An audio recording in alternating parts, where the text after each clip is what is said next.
This is Renu Agarwal here. आज का topic हमारा है फोनेटिक सिंबल्स। फोनेटिक सिंबल्स क्या होते हैं? देखिए, हम एग्जाम ओरिएंटेड यानी सिर्फ की पॉइंट्स इसके करने वाले हैं ताकि हम क्वेश्चन सॉल्व कर सकें। तो हमारा लैंग्वेज जो होती है वो 2 फॉर्म्स में रहती है, एक है स्पोकन फॉर्म, एक है रिटन फॉर्म। जो स्पोकन फॉर्म होती है उसे प्राइमरी फॉर्म या मेन फॉर्म भी बोला जाता है, सबसे पहले हम बोलना सीखते हैं। और जो रिटन है वो होती है सेकेंडरी फॉर्म। इसको हम सेकंड स्लाइड में अच्छे से समझते हैं कि इसे हमें समझना ज़रूरी क्यों है। नेक्स्ट में 2 क्वेश्चन बन के आते हैं फोनेटिक्स और फोनोलॉजी के। अब ये जो फोनेटिक्स है, इन दोनों में से किस तरह से क्वेश्चन पूछा जा सकता है? देखिए कि या तो हमें कह देते हैं कि व्हाट इज़ फोनेटिक्स, या फिर ये दे देते हैं और इससे पूछा जाता है कि इसे फोनोलॉजी बोलते हैं, फोनेटिक्स बोलते हैं, या कुछ और ऑप्शंस दे दिए जाते हैं।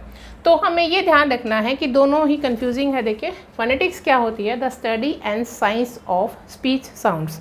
इसमें हमें इसकी स्टडी रहती है स्पीच साउंड की, ठीक है। लेकिन जो हमारी फोनोलॉजी है, फोनोलॉजी में क्या रहता है? Study of speech sound system. किस सिस्टम से, किस पैटर्न से वो बोली जाती है, तो उसमें सिस्टम वर्ड आएगा, ठीक है। तो वो फोनोलॉजी हो जाएगा, ये फोनेटिक्स रहेगा। इन दोनों में कंफ्यूज नहीं होना है। नेक्स्ट आता है transcription. When we write the pronunciation of a word in phonetic symbol, क्योंकि हम सिंबल यूज़ करते हैं रिटन में, तो जो प्रोनाउंसिएशन किस तरह से होगी वो हम जब वर्ड यूज़ करते हैं उससे क्या कहते हैं? उन सिंबल्स को इट इज़ कॉल्ड ट्रांसक्रिप्शन। यानी वर्ड को हम सिंबल्स में जब लिखते हैं तो उसे ट्रांसक्रिप्शन कहा जाता है। नेक्स्ट में आप देखो कि किस तरह से एक कोई भी, जैसे मैंने लैंग्वेज में बोला कि एक रिटन होती है और एक स्पोकन होती है, तो जो स्पोकन सिंबल्स हैं उन्हें हमें बोलते हैं फोनेटिक अल्फ़ाबेट, और जो रिटन सिंबल्स है उसमें हमारे पास ओनली 1 अल्फ़ाबेट होती है, ठीक है।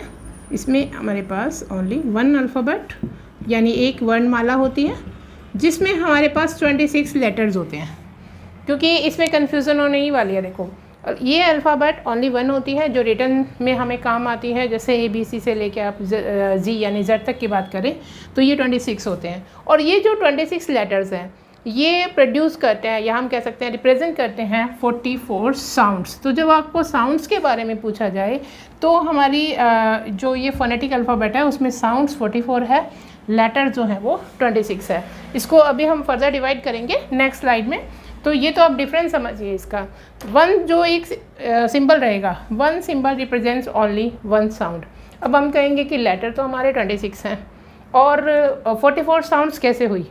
तो देखिए, एक जो है सिंबल एक ही हमें साउंड प्रोड्यूस करके देगा। अगर जिस तरह से ये एक साइन है तो ये हमेशा थ ही प्रोनाउंस किया जाएगा, ये है इसे प प्रोनाउंस किया जाएगा। अब देखो कि ये 26 है, उसके बावजूद भी ये 44 कैसे हो गए? कई बार क्या होता है, जो सेम लेटर होता है वो बहुत सारी साउंड अलग अलग दे सकता है। जैसे इसमें देखिए एस श्योर की साउंड आएगी, है ना, लेकिन इसमें है ज की साउंड आ जाएगी, इसमें स की साउंड आएगी।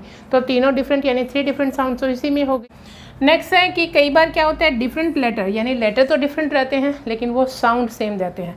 जैसे यहाँ देखिए एस को ये स की साउंड दे रहा है, यहाँ देखिए सी को ये भी स की साउंड दे रहा है, सिनेमा, है ना। तो ये दोनों ही स की साउंड दे रहे हैं लेकिन लेटर डिफरेंट है।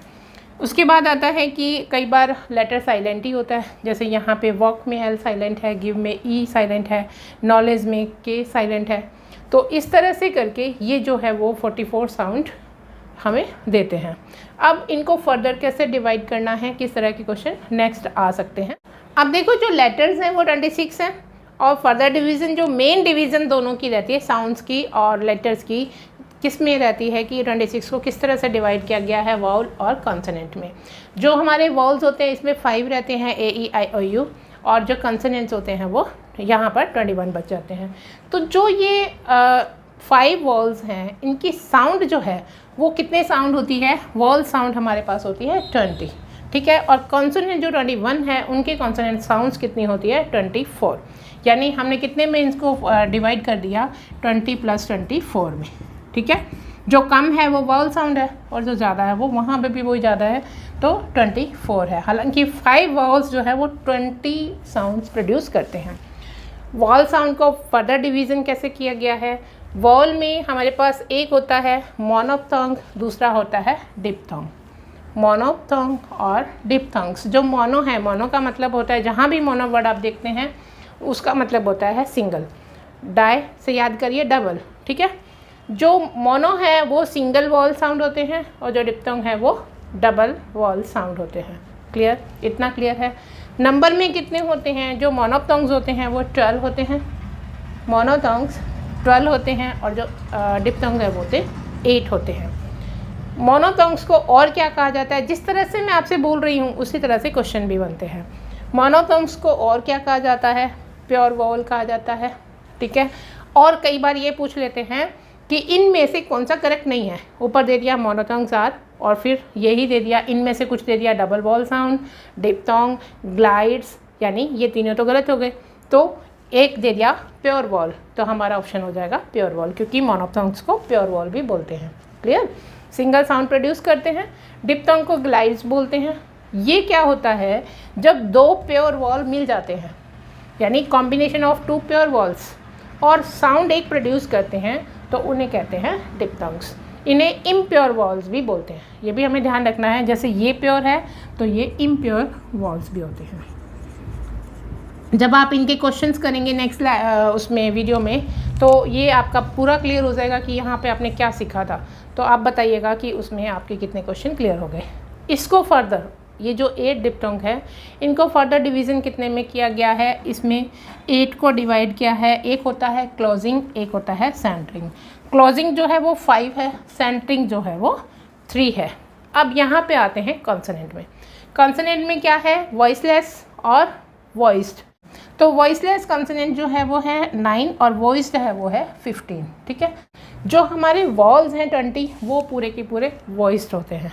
नेक्स्ट देखो कि जो ये हमारे फोनेटिक सिंबल्स हैं वो हमें किसने दिए हैं? फोनेटिक सिंबल्स जो हैं इंटरनेशनल फोनेटिक एसोसिएशन के द्वारा दिए गए हैं।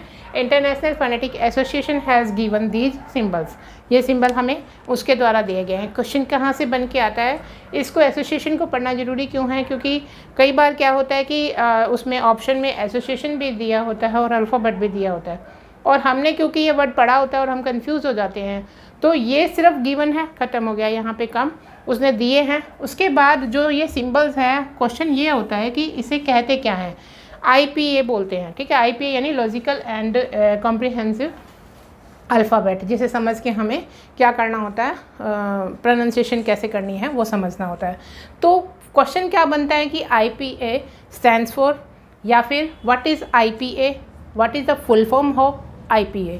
तो एसोसिएशन वाला नहीं चूज़ करना, हमें करना है इंटरनेशनल फोनेटिक अल्फ़ाबेट। ध्यान रखना है, बाकी तो सेम है, सिर्फ अल्फ़ाबेट और एसोसिएशन का डिफरेंस है। तो जो एसोसिएशन वाला है वो नहीं चूज़ करना, हमें चूज़ करना है ये अल्फ़ाबेट है। याद रखना कि अल्फ़ाबेट में वो जो लेटर्स और कॉन्सोनेंट हमने पढ़े थे, इसी तरह से यहाँ पे फोनेटिक अल्फ़ाबेट है, ठीक है।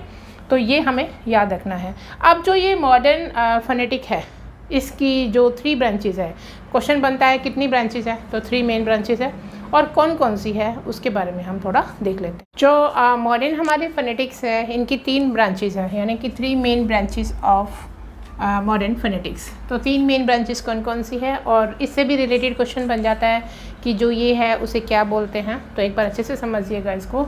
और या फिर यूँ बन जाता है कि इनमें से जो है वो कौन सी फोनेटिक की ब्रांच नहीं है या कौन सी है। तो दोनों में से आपको क्वेश्चन को पढ़ के आंसर उसी तरीके से करना होगा। पहला है आर्टिकुलेटरी फोनेटिक्स।